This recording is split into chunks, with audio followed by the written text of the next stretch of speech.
Nós chegamos agora no momento do nosso debate. A jornalista, diretora de conteúdo e CEO do portal Futuro da Saúde, Natália Cuminali, conversou com o diretor clínico do Hospital Porto Dias, o Diogo Dias.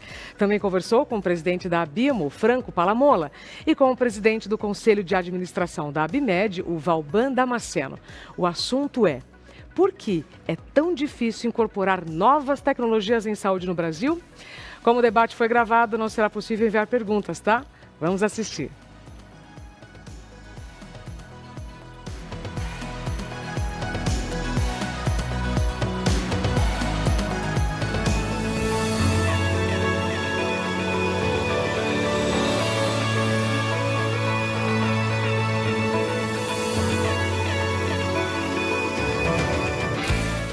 Olá, sejam muito bem-vindos ao quarto e penúltimo debate CONAP. Para quem não esteve conosco nos primeiros 3 dias do Congresso, eu sou Natália Cuminali, jornalista especializada em saúde e diretora do Futuro da Saúde. E é uma honra estar aqui com vocês para discutir temas tão importantes para o setor da saúde.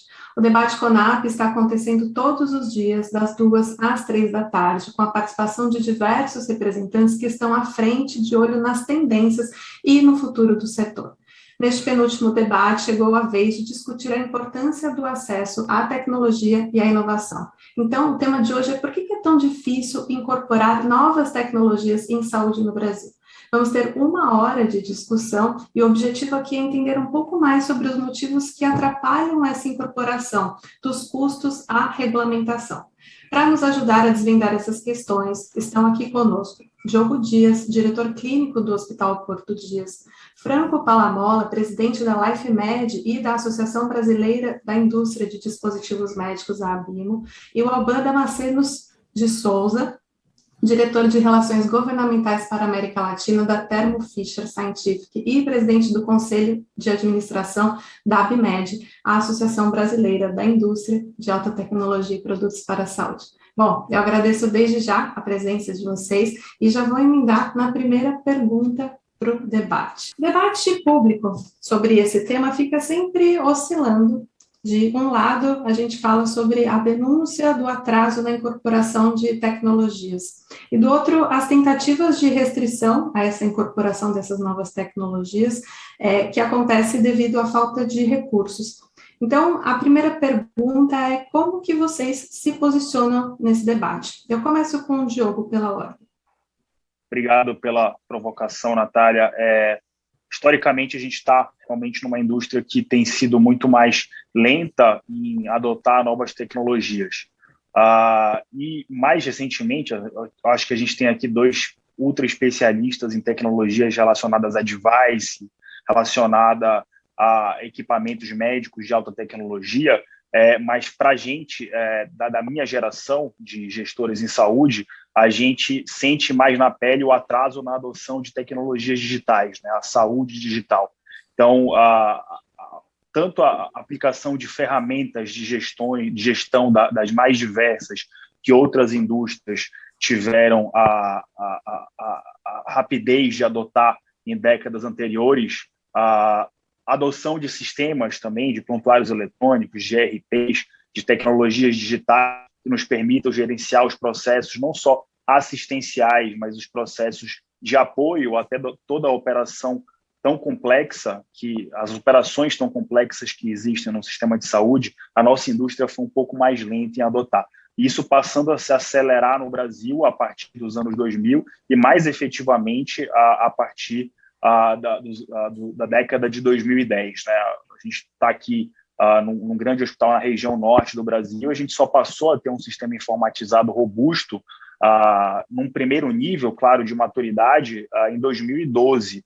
E a gente percebe o quanto a gente aprende a cada ano a adotar e a usar de forma cada vez mais profunda e compreensiva esse sistema. Hoje, eu acho que estamos num nível de maturidade muito bom, mas nos deparamos com um novo desafio. Existem novos recursos, novas tecnologias, a tal da Deep Tech, né, da inteligência artificial, desses novos recursos que existem relacionados à estatística avançada, relacionados à predição de eventos, não só assistenciais, eventos de saúde, mas a predição de eventos relacionados aos processos de apoio.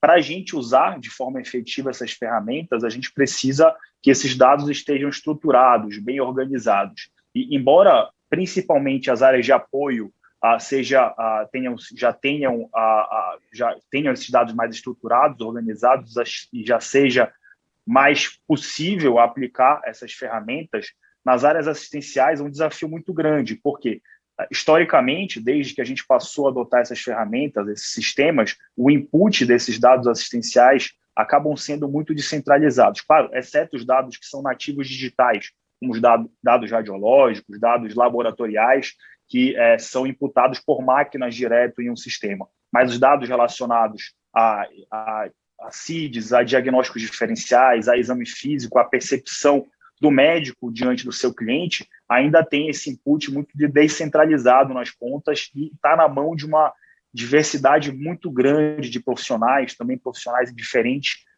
níveis de maturidade, diferentes níveis de formação e de diferentes gerações também. Algumas gerações um pouco mais refratárias a adotar e a organizar esses dados nessas tecnologias, outras gerações também a gente pode chamar de nativas digitais, cada vez mais ansiosas pela incorporação dessas novas tecnologias de deep tech no dia a dia de um sistema de saúde de um hospital. Então, eu acho que, assim, como eu não vou usar aqui, entrar na parte de adoção de devices e de outros equipamentos mais caros, mais sofisticados, até pela formação e pela especialidade dos nossos colegas aqui nesse painel, e pela questão geracional também eu vejo essa provocação, esses os desafios da nossa geração e da incorporação dessas novas tecnologias, inicialmente sobre a disposição, a estruturação e a organização dos dados nos sistemas que a gente passou a implantar nos anos 2000 e na década de 2010. Obrigada, Diogo. Eu vou passar a palavra agora para o Franco.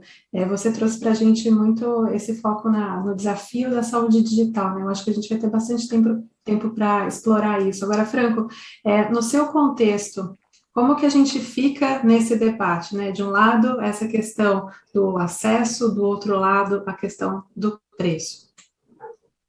Bom, muito boa tarde, Natália. Obrigado pela questão. Quero também aqui dar um abraço aqui, cumprimentar meus colegas, o Diogo e Valban. E entrando direto no tema, esse é um tema muito complexo, né?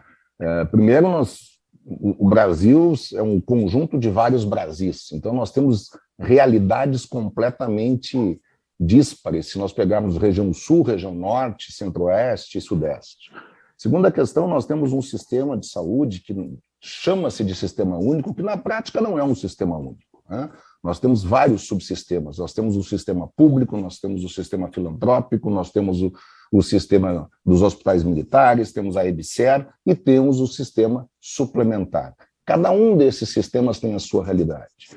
Especificamente nas questões ligadas às incorporações de novas tecnologias, nós temos, eu diria, pelo menos 2 ou 3 macroestágios. O primeiro é o da própria inovação, é um modelo muito da própria indústria, enfim, por consórcios ou com a academia, seja o que for. O setor não é um setor que desenvolve tecnologias, ele é um setor que ele absorve a vanguarda tecnológica de diversos outros setores, ele é um setor extremamente transversal. Então, nós pegamos o avanço tecnológico da eletrônica, ou das TICs, ou da química, ou da física, e incorporamos isso aos nossos dispositivos, né? Então, esta é uma característica muito clara no setor. Então, isso tem uma velocidade. Ocorre que, no meio desse caminho, há uma necessidade legal, que são os marcos reguladores. Então, especificamente no nosso caso, nós temos todas as questões reguladoras relativas ao produto, à sua segurança, à sua eficácia, que devem ser atendidas por normas, diplomas legais, especificamente no caso do Brasil, como a gente tem a questão da Anvisa. Uma vez superado o problema especificamente do registro, no caso aqui digamos que seria um RG daquele produto, nós vamos avançar para um segundo problema, ou segundo estágio, que você tem que incorporar aquela nova tecnologia no sistema de saúde. Pelo lado do SUS, nós temos ali a Conitec, e pelo lado privado, suplementar, nós temos a ANS. E cada uma desses 2 atos, né, você tem um conjunto de ações, e claro que pesos e contrapesos. Qual é o pano de fundo, efetivamente? Como há uma limitação da capacidade de financiamento e de investimento do sistema, estes órgãos terminam freando, de certa forma, a incorporação de novas tecnologias. Porque, ao incorporar uma nova tecnologia, o pressuposto automático é que você vai financiar aquela nova tecnologia, você vai ter que suportar aquilo. Tá? Se nós olharmos o retrovisor, também desse problema surge uma outra questão que ganha peso a cada dia mais no Brasil, que é o evento da judicialização.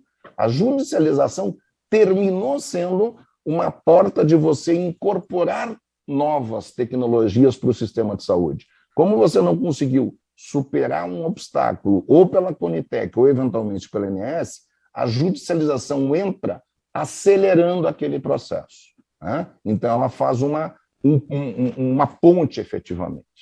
Então, esse aqui é um cenário que nós temos. A partir daqui, todas as questões começam e podem, né, ser, digamos assim, dissecadas, vamos falar dessa forma. Obviamente que quando a gente introduz uma nova tecnologia, você tem aqui duas curvas que vão se encontrar, a tecnologia atual e aquela nova tecnologia. Então, você não necessariamente vai, ao introduzir uma nova tecnologia, você vai cessar o uso imediato daquela tecnologia que está presente nos nossos mais de 5, 6 mil hospitais, e não sei quantos mais, se nós colocarmos aí postos de saúde, estabelecimentos, nós podemos ir a 300, 400 mil locais. Né? Então, à medida que a gente vai enfrentando e andando com uma nova incorporação, você começa a ter um movimento muito forte dessas substituições e, efetivamente, isso tudo termina caindo numa questão econômica.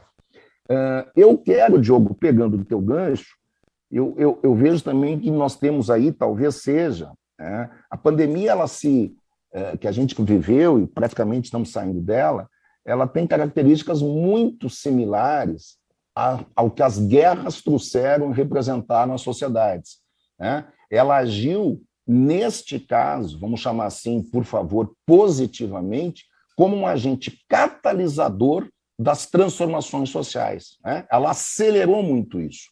Se nós olharmos pelo lado da saúde digital, como um exemplo, as telemedicinas, por exemplo, se nós só puxarmos esta vertical, imaginemos que em dezembro de 2019 nós tínhamos uma realidade, naquilo que eram as telemedicinas. Tínhamos uma situação quase monolítica do Conselho Federal de Medicina contrária à adoção dessas políticas, dessas novas tecnologias, outros órgãos. No momento que a pandemia entra, você inverte uma chave. Você literalmente muda totalmente o direcionamento, liberando completamente isso.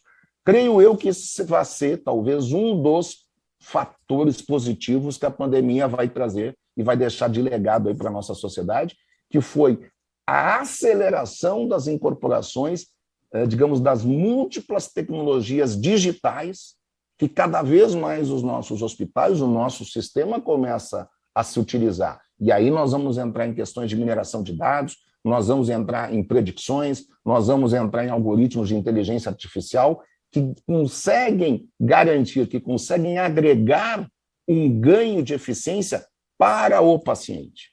Porque nós não podemos perder de vista que as incorporações tecnológicas, elas visam especificamente você melhorar o desfecho esperado daquele paciente. Nós não podemos esquecer, ele não é um número, é uma pessoa, é um ser humano na ponta. Então, a visão da indústria, quando ela incorpora uma nova tecnologia, é melhorar aquele desempenho, é reduzir o número de dias de internação, é melhorar o tempo de resposta numa cirurgia ou numa patologia. Então, estas questões todas, nós vamos ter que avançar, nossa sociedade, o Brasil tem que avançar muito nisso, ele tem que rever algumas questões. Hoje, todo esse modelo nosso, ele é fundamentalmente alicerçado em cima da questão do financiamento, que nós todos sabemos já há, né, um problema importante, crônico, que o sistema ele é subfinanciado. Se compararmos aí per capita o investimento no sistema como um todo, comparativamente a outros países, digamos, de padrão econômico similar ao Brasil, nós vamos ver que o Brasil está muito aquém, né? Então, nós temos que acelerar essa questão, sobretudo no momento que o Brasil vem transformando, vem enfrentando, vem caminhando com muita velocidade na sua mudança demográfica. A nossa população está envelhecendo, e segundo dados, proporcionalmente 6 vezes mais veloz do que envelheceu a população da França. Então, nós já seremos um país de idosos, e nós sabemos que isso vai impactar muito o sistema de saúde como um todo, independente, né, da questão aqui se público ou privado. Obrigada, Franco. Vou passar a palavra agora para o Valban, e pegando um pouco esse gancho, né, de que mudanças são urgentes, e mantendo ainda a pergunta inicial, né, entendendo que, como disse bem o Franco, né, a gente viveu um momento de pandemia, e a pandemia ajudou a acelerar alguns processos, inclusive a incorporação da saúde digital na vida das pessoas. E que, na verdade, ainda existe nesse contexto a guerra entre deve ser incorporada e o custo da saúde. O que pode ser feito em termos práticos para que a gente tenha, de fato, respostas objetivas em relação a isso, Alban? Olha, Natália, bom, inicialmente, boa tarde a todos, o meu boa tarde ao Franco, ao Diogo. Obrigado pela oportunidade, à ANAP, o pessoal da organização do CONAP. Esse processo, esse tema é uma temática complexa, né? Franco, acredito que também o Diogo, a gente está nessa discussão há muitos anos. Eu, particularmente, há mais de 20 anos discutindo esse tema. Óbvio que a incorporação de tecnologias na saúde, ela é complicada em todos os países, sejam ricos ou pobres, né? Por quê? Porque você tem que ter uma governança, principalmente quando é um sistema de saúde como o nosso, que tem um misto de universalidade, sistema público com privado, e aí você tem uma troca e uma cross, e um cruzamento, às vezes, de utilização entre quem tem privado usa público, o público, às vezes, tendo que financiar uma parte no particular porque ele não tem acesso. São muitas tecnologias. Quando uma tecnologia é lançada, obviamente, você tem que ter estudos de comprovação da sua efetividade, né, e que aquilo tem um custo efetivo. Mas por trás de tudo isso, existe a questão da escala, existe a questão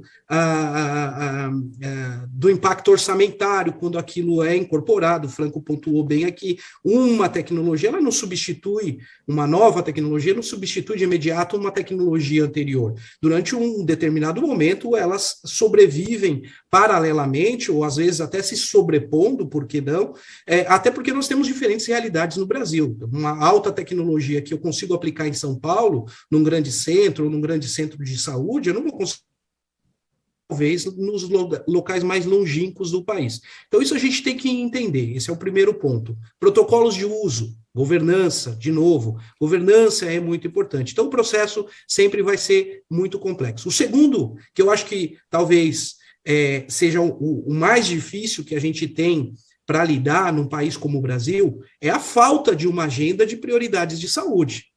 Hoje não existe uma agenda. Se você olhar num planejamento e perguntar, olha, o que está planejado para o futuro, para os próximos 4 anos, olhando o perfil epidemiológico, olhando o envelhecimento da população, o que é prioridade para o sistema de saúde brasileiro? Você não tem essa agenda. Não ter essa agenda, você desarticula toda a cadeia deste processo. Prioridade, os caminhos, como não tem prioridade, os caminhos e os processos não são muito claros, ou às vezes não são conhecidos, e você vai criando algumas travas, seja por conta do processo, seja por conta do orçamento. Mas o orçamento faz parte de um planejamento. Se eu não sei daqui a 4 anos o que eu preciso incorporar, como eu colocar isso no orçamento? O orçamento é discutido sempre 1 ano antes da sua execução, pelo menos, né? No caso de governo, você tem o plurianual, 4 anos, mas então tem essa complexidade. E por que não tem agenda? Não tem agenda porque a gente também não tem uma estabilidade de gestão dentro do, vamos dizer assim, do grande maestro do sistema, que é o Então, se a gente olhar para trás, vamos pegar desde a abertura democrática brasileira, 1985, até aqui, já se passaram 36 anos. Em 36 anos, nós tivemos 28 ministros da saúde. Como que você cria uma agenda se você não tem uma continuidade? Por quê? Porque a pasta da saúde, sem dúvida nenhuma, é um dos componentes políticos, né? Ou o ministro entra, fica pouco tempo e cai por uma questão política, ou ele sai porque ele é político e ele tem que se candidatar, porque a cada 2 anos nós temos eleição no Brasil. Então a gente tem esse problema. Eu me recordo, acho que o Franco pode me ajudar, eu me recordo de 3 ministros que passaram de 3 anos na cadeira. O Serra, o nosso amigo José Gomes Temporão, que fez um excelente trabalho, inclusive, que não chegou a 4 anos, faltaram alguns meses, e o Alexandre Padilha, que ficou em 3 anos e alguma coisa. Tirando esses, a gente tem uma média de 1 ano, ministros que ficaram 6 meses. Então, é muito difícil você orquestrar isso daí quando o ministro chega e quando está chegando já está dando tchau, e as equipes trocam, né? É claro que cada ministro, cada comandante da aeronave vai querer que a tripulação sejam aqueles da sua confiança. Isso é natural, é legítimo, e esse é um problema. E aí, no terceiro problema, tentando fazer a conexão com o Diogo e o Franco também pincelaram aqui para a gente tem muitas oportunidades de disciplinar gastos e investimentos na saúde, porque não é pouco desperdício. E a tecnologia da informação, hoje, quando a gente pega esse instrumento aqui, ó, que deixa eu ver se consigo mostrar aqui, isso aqui, hoje já incorporou ao nosso organismo, ao nosso corpo, né? Ele proporciona uma série de possibilidades de verificação de dados, imputação de dados através de uma maneira não manual, como colocou o Diogo aqui, e, principalmente, uma vez que se incorpora a tecnologia, essa tecnologia gera dado que vai gerar conhecimento. Se a gente consegue fechar esse negócio, a gente consegue avançar. Por quê? Porque você tem que auditar tudo isso também, né? Então, aí você fecha o circuito. Agora, nós temos grandes oportunidades. Ontem aconteceu até uma situação inusitada que eu trago aqui. Uma estripulia, subiu numa escadinha, tomou um tombo, bateu a cabeça e deslocou o ombro. Eu corro para um hospital, uma emergência médica para o atendimento dela, no setor privado, ela tem o plano de saúde dela, mas é impressionante, a gente que conhece o sistema, quando eu entro numa operação de um hospital, eu fico observando coisas, né? Como não está devidamente preparado para chegar ali numa emergência uma pessoa, a questão da acessibilidade de um idoso, a questão do funcionamento da gestão, o que vai fazer primeiro? É o raio-x, é a tomografia, espera, faz a ficha, a tecnologia da ficha que comunica com o plano de saúde, que pega a autorização, e aí nesse imbróglio todo, tem no centro o mais importante de tudo, que é o paciente, ali no caso a minha mamãe, com muita dor, esperando essas coisas todas se articularem e organizarem.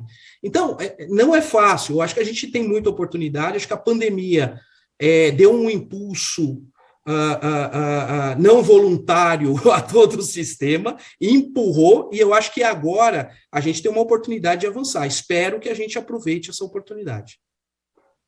Bom, antes de eu seguir, tá tudo bem com a sua mãe? Tá tudo bem, foi só um susto, o ombrinho tá no lugar, e eu disse para ela, pare com as estrepulias, subir escada, principalmente à noite, não é recomendado. Não é.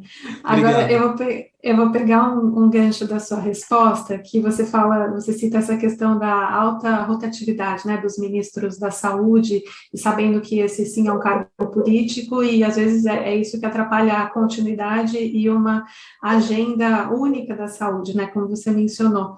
E aí, a próxima questão é aberta para quem quiser responder, ou quem quiser começar respondendo, e a gente vai alternando. Em um dos debates, eu disse para vocês, né, a gente está fazendo vários debates ao longo dessa semana. Em um dos debates, foi levantado o tema de se criar uma agência única. Ela seria autônoma para avaliação de tecnologias no país. Ela uniria, por exemplo, os trabalhos da Conitec, da ANS, e ajudaria, em tese, a dar celeridade, mais eficácia nos processos de análise de incorporação. Eu queria saber o que vocês pensam sobre isso. Poderia ser uma solução mais viável para a nossa situação? Quem quer começar respondendo? Posso começar. Eu tenho certeza que existem muitas sinergias aí, se a gente conseguisse unir as operações dessas diversas agências, né? Com certeza existem overlaps, existem equipes que olham as mesmas coisas, e até nesse momento chave da nossa história, em que a gente quer desbloquear orçamento, quer desbloquear financiamento para coisas mais relevantes, me parece uma ideia muito pertinente, me parece fazer muito sentido. E até conectar, conectar com a fala do Franco, para mim foi muito enriquecedor, muito interessante. Assim, eu vejo que a história que ele contou da incorporação de novas tecnologias. A gente está numa era em que a incorporação de grandes equipamentos, como ressonância, como tomografia, como radioterapia, existem basicamente atualizações, né? Faz tempo que a gente não vê uma tecnologia tão disruptiva, assim, uma coisa que muda o jogo.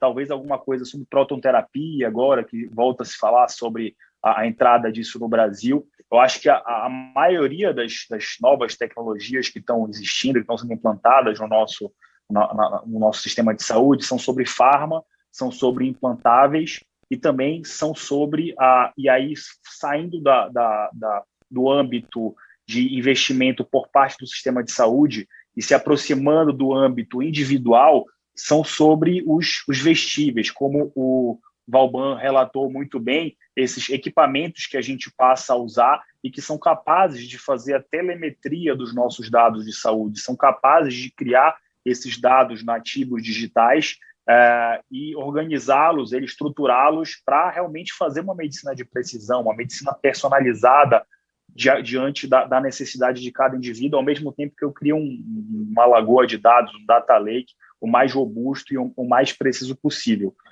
Hoje, essas tecnologias são validadas, são incorporadas, vamos dizer assim, em algum sentido, por essas mesmas agências, nos Estados Unidos pelo FDA, aqui por órgãos competentes, como a Conitec, enfim.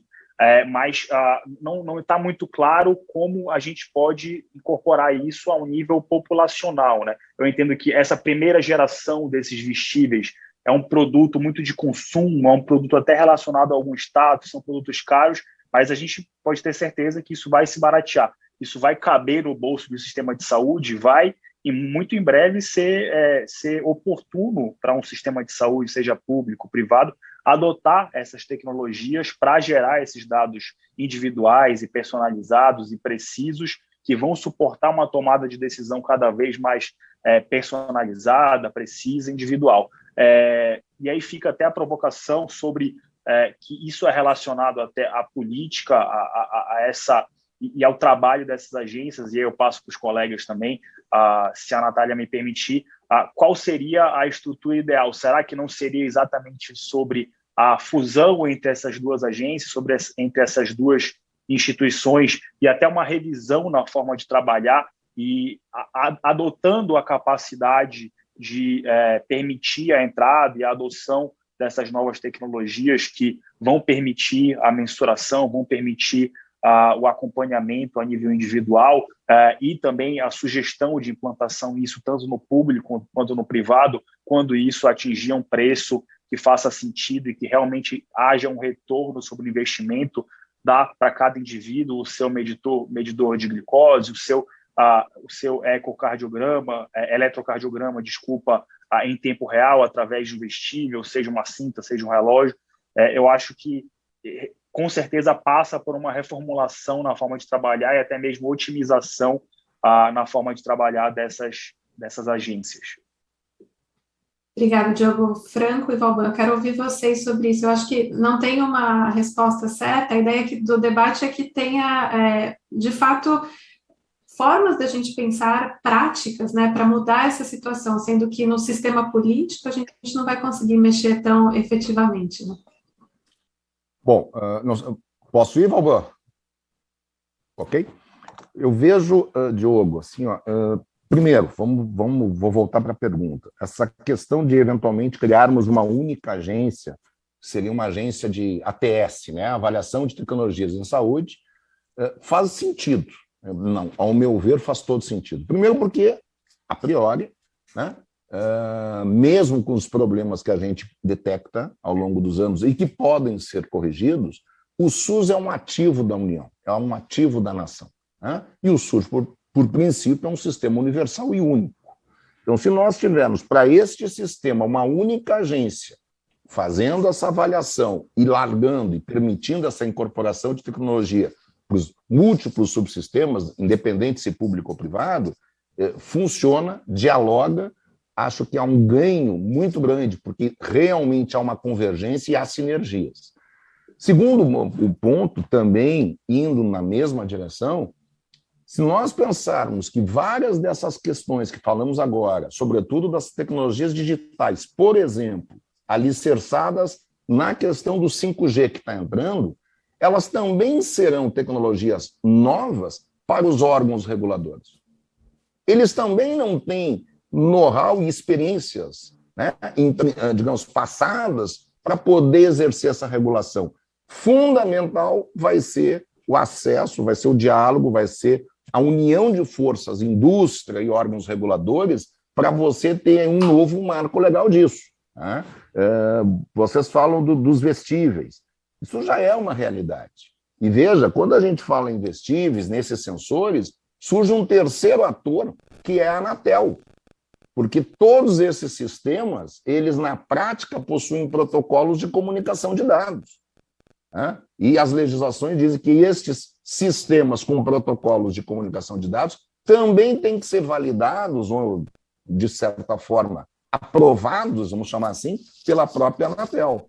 Então, nós vamos cada vez mais tendo tecnologias transversais às áreas de regulação, a área naquilo que diz respeito à Anvisa, porque o vestível ele não tem efeito terapêutico. Então, fica um próprio limbo da questão. Por que eu tenho que dizer que um sensor que tão somente monitora alguma coisa, mas não vão ter nenhuma ação terapêutica a partir dele, né? Por que eu preciso incluí-lo como um produto para a saúde? Essa é uma discussão que vai nascer, já está ocorrendo em outros países. O volume e a quantidade de apps, aí, de aplicativos no celular.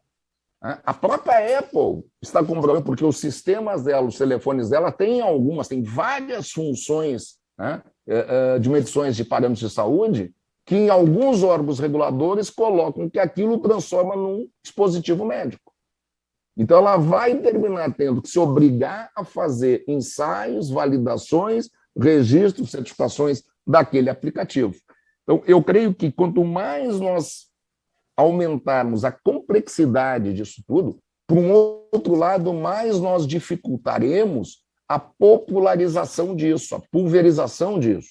Então, nós vamos estar sempre criando um efeito contrário ao que a gente quer, que seria uma escala. Então, se nós pensarmos lá na frente, Diogo, se nós tivermos sistemas, né, esses sensores inteligentes, enfim, que nos permitam monitorar e agir preventivamente, quase que na atenção básica, vamos imaginar o volume de pacientes crônicos que nós temos. Esse paciente, se ele sofre uma intercorrência, ou pela diabetes, ou hipertensão, ou pelo DPOC, enfim, não importa, você é médico ou não, você sabe disso, né, muito superior a mim, mas, enfim, se esse paciente tiver lá uma intercorrência, quando ele chegar no sistema de saúde, ele já entrou na rotina de custo. Ele já está gerando, ele precisa uma resposta imediata. Muito bem. Se nós tivermos sistemas que as tecnologias hoje já permitem, que nós possamos monitorar esse paciente e antever essa intercorrência, né, movimentar o sistema antes que ele tenha essa intercorrência, provavelmente nós vamos estar agregando uma grande eficiência na análise de custo, mas, sobretudo, uma grande assistência na prestação de um serviço para aquele paciente. Nós estamos evitando que ele tenha uma internação, enfim, todo um desdobramento. Então, estas tecnologias, elas hoje são totalmente disponíveis. E a cada dia, volto para a questão, nós estamos vendo uma aceleração. Eu vou dar um dado. No ano passado, só na área de health techs, no Brasil surgiram mais de 1.000 health techs. A partir da pandemia, isso explodiu. Mas óbvio que nós temos de tudo aí dentro desse conjunto. Temos ótimas ideias, temos ideias disruptivas E temos, talvez, na grande maioria das coisas, mais do mesmo. Mas o que é isso? Nós estamos entrando numa nova era, nessa era digital, né? E se eu fizer um comparativo na cronologia, o Brasil perdeu uma mão no fármaco. Quando a gente abriu mão da indústria farmacêutica, deixamos todas as indústrias saírem. Hoje que somos, hoje importamos os sais para poder fazer os nossos medicamentos. Perdemos a mão na microeletrônica. O que somos? Importadores de microeletrônica, semicondutores. Ninguém mais faz. Agora, nós estamos ainda numa onda que os aplicativos, a tecnologia digital, nós estamos, de certa forma, o mundo está arrancando ao mesmo tempo, né? Então, se nós conseguirmos incentivar isso, veja, nós somos o maior sistema de saúde pública em países acima de 100 milhões de habitantes. O Brasil é uma referência, nós tínhamos o maior sistema de cobertura vacinal. Está aqui o Valban, que não vai me deixar mentir. O programa de assistência de vacinas, o PNI brasileiro, era referência. Então, nós temos características, instrumentos e programas muito assertivos e muito positivos. Agora, bem disse o Valban, nos falta uma política de longo prazo. Quer uma política de saúde, quer uma política, vamos chamar assim, industrial e tecnológica da saúde. Uma ancora a outra. Se nós tivermos quais os direcionamentos que o órgão gestor da saúde, por lei, que é o Ministério da Saúde, nos direcionar, nós conseguimos decodificar isso para baixo, desdobrar isso para baixo, que as indústrias possam avançar na direção daquelas que são as prioridades, os calcanhares de Aquiles que foram definidos pelo Ministério, para dar uma resposta sobre o ponto de vista de inovação e o mais fundamental, para que a gente supere o que o Adib Jatene, falecido doutor Adib Jatene, dizia, que a gente supere a nossa dependência, a nossa vulnerabilidade tecnológica na área de dispositivos médicos. Obrigada, Franco. Vou passar agora para o Valban, e eu quero ouvir, Valban, suas considerações exatamente sobre isso que o Franco disse agora, né? Então, de forma prática, como que é possível a gente acelerar a incorporação de tecnologia e expandir o acesso? Como fazer isso? Quem tem que sentar na mesa? Precisa haver um diálogo? Fácil de responder. Tem que sentar muita gente nessa mesa. Vamos tem que sentar muita gente nessa mesa. O Valban vai faltar a mesa aí. A gente põe o Valban, põe o Franco, põe o Diogo. E aí tem um paradoxo, tem uma situação paradoxal, porque quanto mais gente você bota na mesa, mais difícil de você conseguir concluir alguma coisa, né? Eu voltaria na questão da criação de uma agência. Em 2006, 2007, aqui no Brasil estava sendo criado o que era o rascunho da Conitec, chamava-se Citec. Tinha lá na sala, era uma salinha com 2 ou 3 pessoas, tinha um funcionário lá do setor público chamado Maurício Viana. Eu me lembro dele muito bem. Nessa época, na SAS, isso estava subordinado à SAS, Franco, e era o Alberto Beltrame, o líder da cadeira. Isso, estamos falando de 14 anos atrás. 14 anos atrás. E eu diria que de lá para cá evoluímos, mas eu acho que não a contento do que se poderia ter. E aí eu acho que entra aqui a grande questão da agência.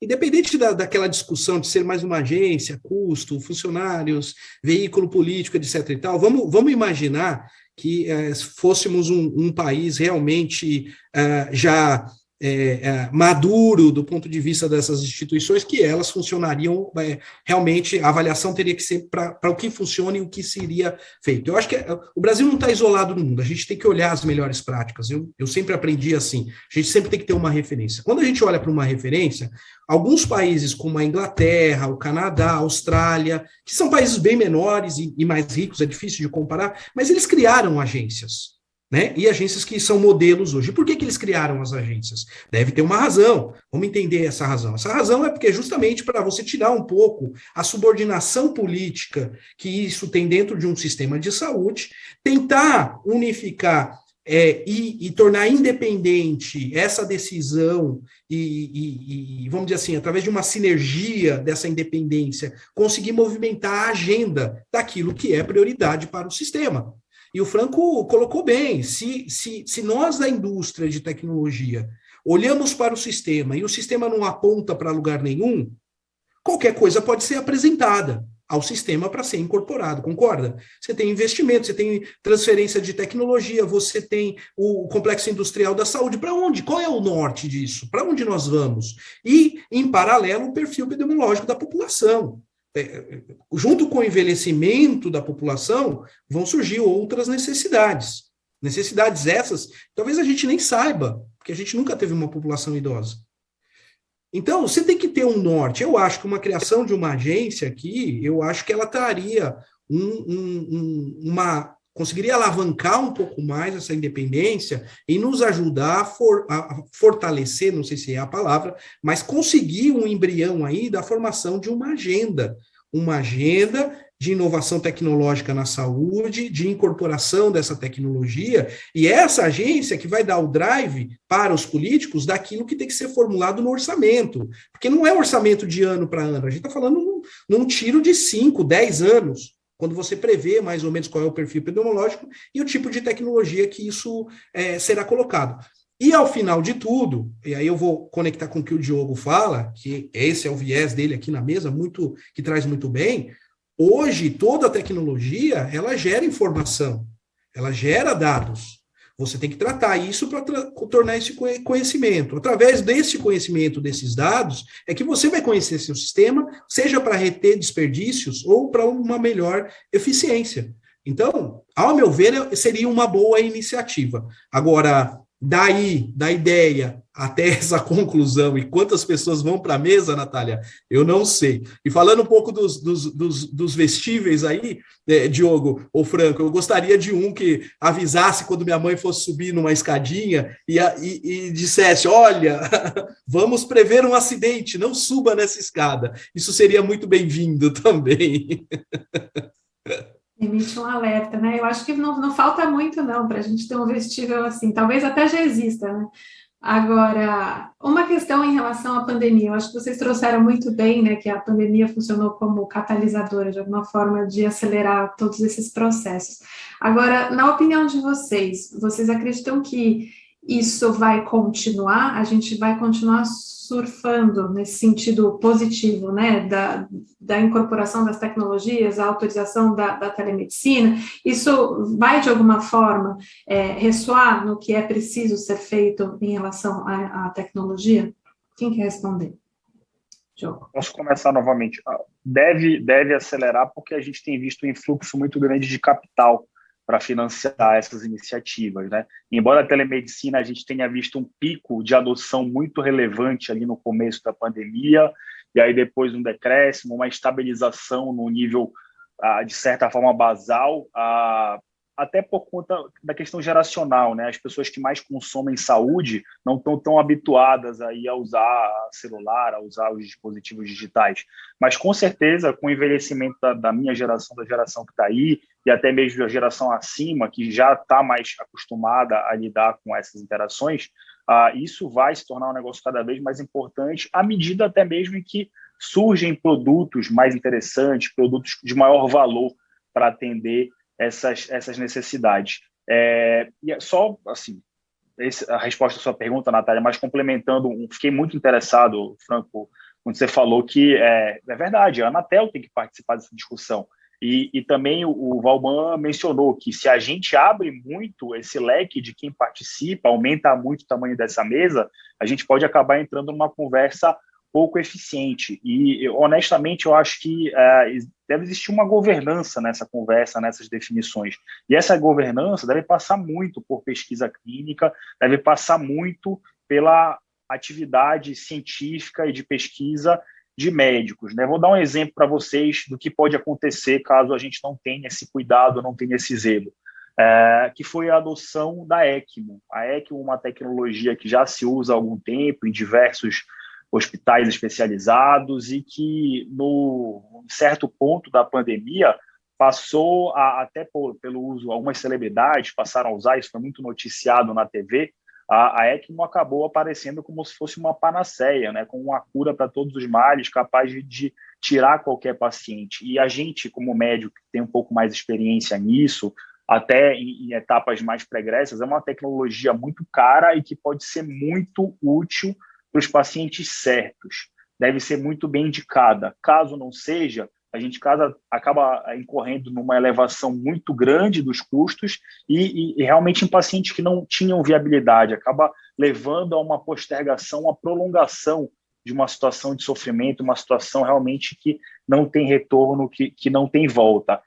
E a gente, como médico, como na linha de frente de um hospital, de um sistema de saúde, teve muita dificuldade em conversar com a família, conversar com toda a sociedade sobre a importância disso. Então, dentro dessa nova superagência multidisciplinar, em uma mesa grande e que precisa de uma governança, eu quero reforçar aqui a minha opinião, minha impressão de que o trabalho médico, científico e de pesquisa deve ter uma voz, deve ter um papel muito relevante na tomada de decisão sobre a incorporação de novas tecnologias.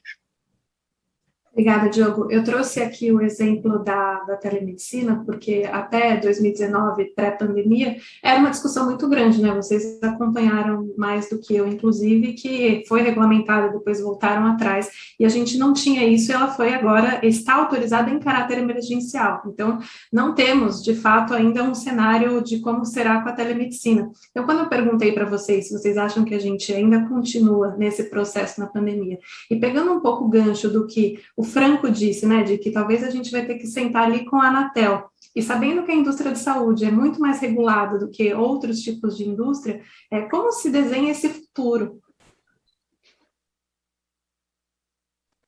Vamos lá. Talvez até fique mais fácil tratar com a Anatel nestas questões do que tratar com a Anvisa. Tá? É o paradoxo, vamos chamar assim, mas é dela, é próprio dela, dos técnicos dela lidarem com essas questões das TICs.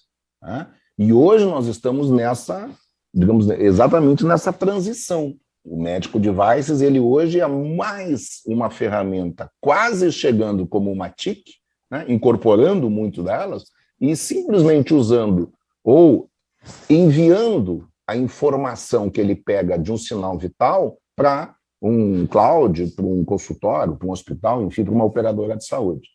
Então, talvez até se fique a conversa ou as conversas e discussões de caráter técnico com um órgão que tem esta característica e este domínio vá dar mais fluidez nessas questões. Segunda questão, Natália, que eu acho importante, e você mencionou muito bem, a telemedicina, na forma que temos hoje no Brasil, ela está autorizada enquanto perdurar a lei de emergência sanitária. No momento que cai a lei de emergência sanitária, automaticamente cai a permissão de telemedicinas, das teleconsultas e outras questões. E há uma discussão no Congresso sobre o formato da telemedicina que vai ser aprovada pelo CFM. Então, não sei se avançou, confesso que nos últimos 30, 40 dias eu não me envolvi nesse tema, mas até então estavam levando as questões para pelo menos duas grandes pontas. A primeira consulta obrigatoriamente seria presencial, não poderia ser virtual, e a segunda questão é que o médico do Rio Grande do Sul atenderia pacientes do Rio Grande do Sul. E para que ele pudesse atender pacientes, por exemplo, em São Paulo, ele deveria fazer o cadastro dele no CRM em São Paulo. Tá? Então, nós estamos colocando, se isto for efetivamente levado à frente, nós estamos colocando barreiras geográficas dentro da tecnologia. É um contrassenso. Tá? Se num país que não tem número de médicos, num país que é um país continental, com as deficiências logísticas que temos, por que eu vou impedir que um cidadão que mora na região norte possa fazer uma consulta com um especialista em São Paulo? Até onde, né, nós estamos favorecendo a inclusão, estamos dando essa condição para aquele paciente, ou até onde nós estamos limitando encontrando questões de segurança ou, eventualmente, questões éticas no uso destas ferramentas. Estes debates vão ter que ser aprofundados. Tá? E eu quero crer que assim, vai haver um jogo de muita pressão por parte da sociedade querendo utilizar, que elas têm leis que dão certo e tem leis que não dão certo. Né? A gente lembra lá aquela lei que obrigou, nós temos o kit de primeiro socorro nos automóveis. Aquilo era aquilo era uma brincadeira de mau gosto. Né? Tu ter lá uma tesourinha e uma gaze.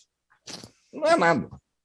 Alguém teve uma feliz ideia lá e resolveu legislar dizendo que não era, todo mundo tinha que ter aquele negócio no carro, mas não durou muito tempo. Então, eu tendo a ficar na linha que a pressão pela adoção das novas tecnologias, a disponibilização dessas novas tecnologias, aí incluindo o 5G, que vai dar um salto quântico nessa questão. Nós temos já produtos, enfim, a gente desenvolveu junto com parcerias, apresentamos no Congresso lá, na Semana de Comunicações, vários equipamentos, enfim, uma área de telemetria, tudo em 5G. É completamente diferente. O 5G permite o holograma. Né? Então, assim, para quem gosta de tecnologia, né, a gente enxerga o 5G e lida com ele, é fantástico, é outra realidade. Então, me parece que quando essas pressões todas pela incorporação, não na saúde, mas pela incorporação destas tecnologias pela sociedade, a sociedade como um todo se apropriando disso, acho que a pressão para cima do sistema de saúde, querendo que mude e que os marcos legais mudem, será muito intensa. Você vai começar da própria população dizendo, eu quero poder mandar uma foto aqui de uma ferida para o meu dermatologista e o resto é um processo comercial. Né? Se ele está me oferecendo uma consulta no interior do Paraná a um valor que o meu plano aceita, por que não? Então, eu acho que nós vamos ter que enfrentar um pouco. E concluindo, eu sou realmente favorável. Acho que essa visão de nós termos numa única agência, até porque ela pode, a qualquer momento, pensar especialistas em novas áreas de conhecimento, uma vez que essas tecnologias são muito dinâmicas, né? Isso é fundamental. Então, você evita ter que fazer essa discussão, esse debate em inúmeras frentes. Consolida a Numa e vamos lá.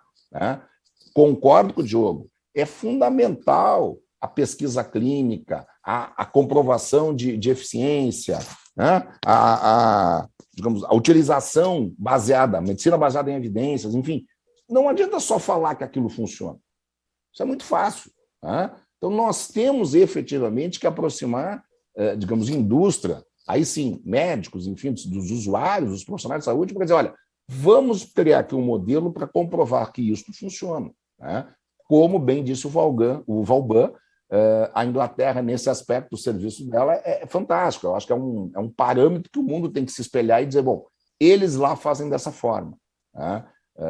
Eles estudam, eles analisam, eles fazem os seus estudos, envolvem médicos, cientistas e chegam à conclusão, essa tecnologia deve ser incorporada, esta outra não. Como disse o Diogo, ficamos numa celeuma que o Congresso queria legislar de uma hora para outra sobre a aplicação, ou melhor, a incorporação da tecnologia do ECMO. Né? Quer dizer, não é uma tecnologia que você vai sair distribuindo ela em qualquer lugar, qualquer hospital, até porque não é qualquer hospital que pode usar aquela tecnologia. Começa já né? Você tem que ter profissionais habilitados, você tem que ter uma série de outras questões da tua, digamos, dentro do teu mundo de terapia intensiva para poder também fazer uso daquilo. Né? Então, não adianta querer popularizar como a tábua de salvação, que não é. A gente sabe disso. As tecnologias têm as suas aplicações específicas. Valban, queria te ouvir sobre isso, mas te ouvir também sobre uma questão de acesso. Pegando ainda o gancho do Franco, ele citou a questão da telemedicina e dessa discussão, né, de quando vai ser a primeira consulta, se pode ser de médicos de estados diferentes, e aqui também foi dito em relação à desigualdade do Brasil, que tem dimensões continentais, e a gente não tem a mesma disponibilidade no mesmo local. Nesse cenário aqui, que é propositivo, né, a ideia aqui desse debate é que a gente pense em ideias. Parcerias público-privadas seriam uma solução para ampliar acesso? Eu não tenho dúvida, Natália, eu sou da linha liberal, eu não acho que o Estado tem condições de abraçar tudo e fazer tudo. Eu acho que tem algumas coisas básicas que são necessárias, são fundamentais. A saúde, sem dúvida nenhuma, é uma delas, mas não significa que tem que fazer tudo. Você tem que regular, você tem que organizar, você tem que dar as diretrizes, né? Que às vezes eu acho que perde muito tempo executando e não consegue fazer a parte estratégica, que é o que mais importa. Então, a parceria público-privada, ela é sempre muito bem-vinda, com regras, com governança, com transparência, obviamente. Agora, eu acho que o avanço da tecnologia, o Franco falou aqui de barreiras geográficas. Não são barreiras geográficas, né, Franco? São barreiras corporativas, de corporações, né? Agora, vocês estavam falando, eu parei para pensar um pouco. Eu falei, a tecnologia ela vai chegando de uma maneira que não tem essa de corporações quererem conter. O que vai evitar no futuro, eu aqui no meu computador, me conectar com um médico nos Estados Unidos, que eventualmente fale português, ou que tenha um tradutor eletrônico e eu faça a minha consulta com um médico nos Estados Unidos? O que me evitaria? O CRM vai me proibir de fazer isso?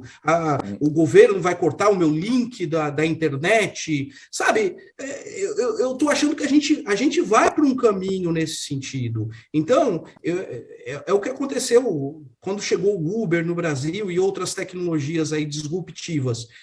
Cara, ou você caminha junto e se adapta, ou o furacão vem, passa e varre quem fica para trás.